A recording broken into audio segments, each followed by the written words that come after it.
दोस्तों, अगर आयुर्वेद की माने तो आपको भारत की भौगोलिक परिस्थितियों के अनुकूल ही अपनी दिनचर्या को बनाना चाहिए।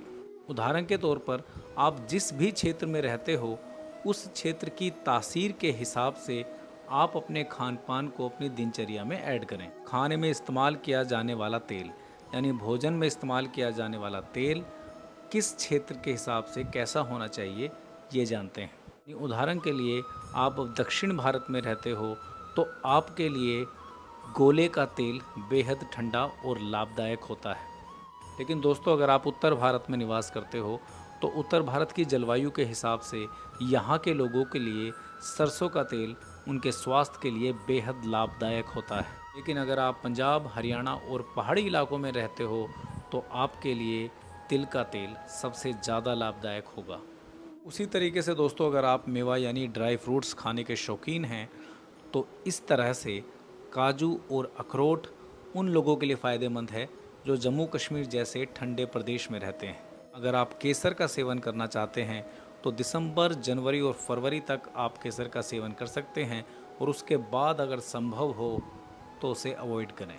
दोस्तों, मनुष्य के अतिरिक्त किसी भी जीव जंतु की पारंपरिक क्रियाओं और दिनचर्या की क्रियाओं में किसी तरह का कोई अंतर नहीं हुआ है। दोस्तों, भारतीय वास्तु के अनुसार आपके घर का जितना एरिया खुला होगा, आपका दिल और दिमाग भी उतना ही खुला होगा। और इसके उल्टे, आपके घर का एरिया जितना घिरा हुआ यानी कवर होगा, आपका दिल और दिमाग भी उतना ही सुकुचित होगा।